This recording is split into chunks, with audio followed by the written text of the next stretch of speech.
বাবার বয়স 60 বছর এখন চলতেছে। আমার বাবা এখনো ইনকাম করে, কষ্ট করে। আমার বাবা কত কষ্ট করে। আমার বাবা গাড়ি চালায় এখনো, এই 60 বছর বয়সে আমার বাবা গাড়ি চালিয়ে সংসার চালায় এখনো। কেন জানেন? কারণ আমার বাবার কোনো ছেলে নাই, আমার বাবার বড় কোনো ছেলে নাই যে কষ্টে মানুষ করার পরেও তাকে ইনকাম করে খাওয়াবে। একজন ছেলের মা কষ্ট করে কিন্তু এককালে এসে সুখ পায়, কিন্তু যার ঘরে যুবক কোনো ছেলে নাই, যার ঘরে বড় কোনো ছেলে নাই, 2-3টা মেয়ে আছে কষ্ট করে বড় করে খাওয়ায় পড়ায় 20 বছর পর্যন্ত পরে আরেক ঘরে বিয়ে দেয়, তারা কি পায়? তারা কিচ্ছু পায় না।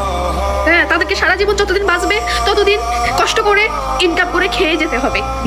শুধুমাত্র ছেলের মারাই ছেলেদেরকে কষ্ট করে বড় করে, 24 ঘন্টায় কয় ছেলেকে কষ্ট করে বড় করছে, ছেলেকে কষ্ট করে বড় করছে, বিদেশ পাঠাইছে। কেন পাঠাইছে? কেন কষ্ট করে বড় করছে? আশা ছিল ছেলে একদিন ইনকাম করে খাওয়াবে। কিন্তু মেয়ের বাবা মারা কোনো আশা করে যে মেয়ে একদিন খাওয়াবে? আশা করে না। তাদের একটাই আশা থাকে, মেয়েকে ভালোভাবে বড় করবে, লেখাপড়া শিখাবে, বিয়ে দিবে। একটা মেয়েকে বাবা মা বড় করে 20 বছর পর্যন্ত লালন পালন করে লেখাপড়া করে বিয়ে দেয়। আমরা এসে কি করি? পরের ঘরের ছেলে, সংসার, তাদের মা সবকিছু সামলাই, আমরা তাদের আত্মীয় স্বজন, বোন সবকিছু সামলাই।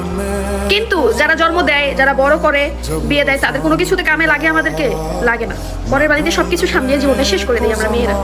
তারপরেও পরের বাড়ির মন পাই না, বুঝছেন? পরের ছেলেদেরও মন পাই না।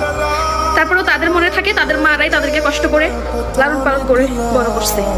বাড়িতে যখন ফোন দেই, আব্বু কই? অমুক জায়গায়। বাড়িতে গেলে তোর মার সাথে কথা বলিস। ফোনটা কাটার পরে মনের মধ্যে একটা আক্ষেপ লাগে, কিছু না ছেলে মানুষ হয়ে জন্ম নিলাম না। 3 বোনকে বিয়ে দিছে, বড় করছে, 60 বছর বয়সে এখনো ইনকাম করে নিজের